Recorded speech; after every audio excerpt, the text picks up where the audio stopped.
Baik, Assalamualaikum warahmatullahi wabarakatuh. Sebelumnya perkenalkan, nama saya Delpi Sebastian dengan NPM 20702009 dari kelas A mata kuliah Praktikum Analisis Sistem Tenaga. Di sini saya akan mempresentasikan tugas ujian tengah semester Praktikum Analisis Sistem Tenaga Modul 2 bagian 2 mengenai analisis atau analisa load flow aliran beban.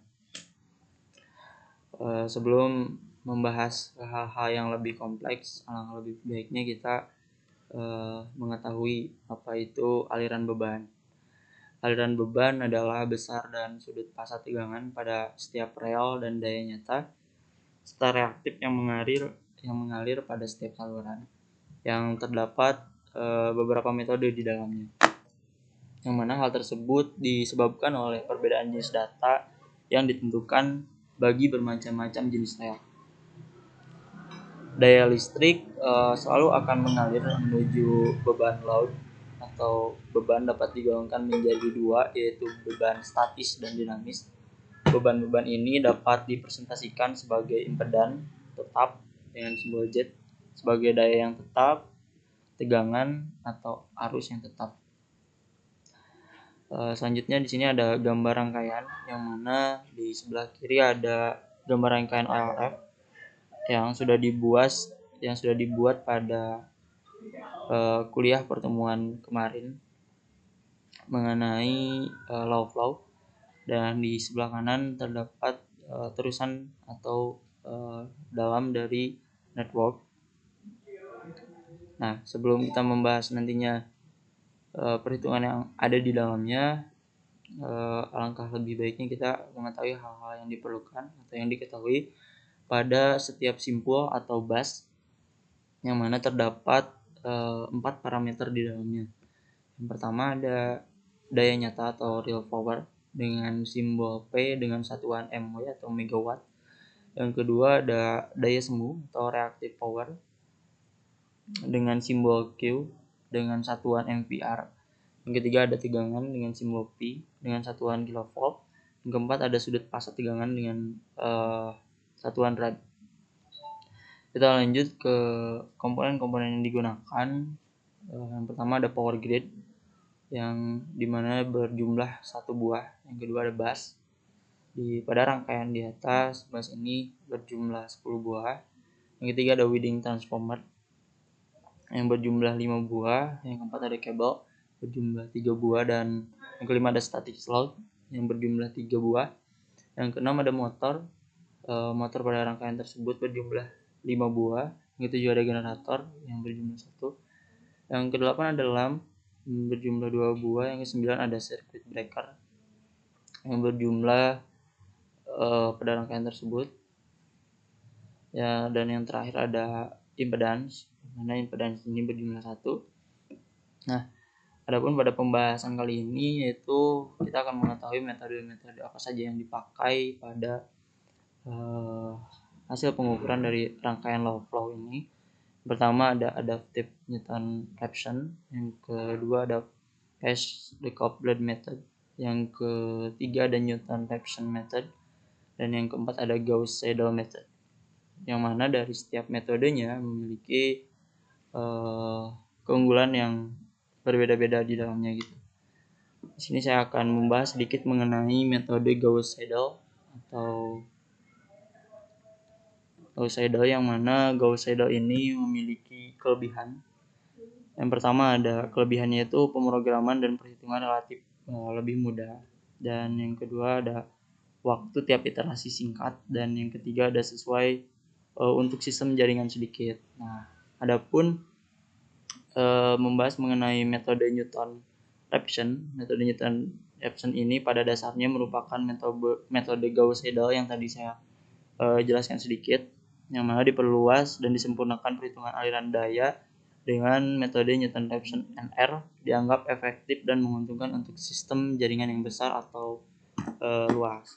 Nah, pada hal ini ditugaskan untuk mengetahui perbedaan-perbedaan pada setiap metodenya, terkhusus pada iterasi yang ada. Dimana kita lihat di iterasi adaptive Newton Raphson. Di sini iterasinya berjumlah 3, dan di phase decoupled method ini tuh berjumlah 4, dan di Newton Raphson method untuk iterasinya berjumlah 2, dan untuk di Gauss-Seidel method iterasinya berjumlah 160. Nah, itu adalah salah satu perbedaan pada iterasinya. Dan ketika kita melihat keefektifan iterasi, untuk iterasi terbaik dimenangkan oleh Newton Raphson, yang mana pada sistem mismatch ini berjumlah 0, yang mana iterasi ini semakin mengecil semakin kuat iterasinya. Nah, adapun yang perlu diketahui dari iterasi ini adalah sebuah pembeda, yang mana kita lihat di adaptive Newton Raphson ini berjumlah 0, jadi sampai ke titik 0 gitu, dengan iterasi 3. Nah, adapun phase decoupled method, nah di sini tuh iterasinya tidak di di daya aktif itu tidak mencapai 0 dengan iterasi 4. Nah, kita lihat di Gauss-Seidel method, yang mana di Gauss-Seidel method ini untuk sistem mismatch-nya itu tidak sampai 0 gitu, tidak sampai ke titik 0, karena dilihat dari iterasinya itu 160 gitu. Ketika dilihat dari keefektifan, maka kita bisa lihat di Newton Raphson method yang mempunyai iterasi 2, dan di adaptive Newton Raphson dengan iterasi 3. Jadi ketika iterasi lebih dari 3, saya dapat simpulkan itu tidak sampai ke titik 0 gitu untuk sistem mismatch. Selanjutnya mengenai daya semu dan arus pada setiap metodenya. Kita lihat di adaptive Newton Raphson. Kita ambil salah satu contoh aja, yaitu perbedaan antara Newton Raphson dengan Gauss-Seidel method. Yang mana pada Newton Raphson method kita lihat di volt, yaitu di persen magnitudo, kita lihat perbedaannya, terdapat perbedaan di sini, yang mana kita lihat pada bus 1 itu nilainya 99,8 9.850, sedangkan di Gauss-Seidel method itu berkisar 99.849. Itu kita lihat juga arus itu dan daya semuanya, kita lihat di setiap busnya. Dan kita perkecil terlebih dahulu, kita bisa lihat. Nah, ini untuk lebih jelasnya di metode Newton Raphson. Kita lihat metode Newton Raphson. Pada setiap busnya itu pada daya semu condong menurun gitu, sampai dimana titik bus itu mencapai 0,120. Selanjutnya ketika kita lihat rangkaian pada gambar di sini, kita bisa lihat persentase dari awal dari power grid, yang mana pada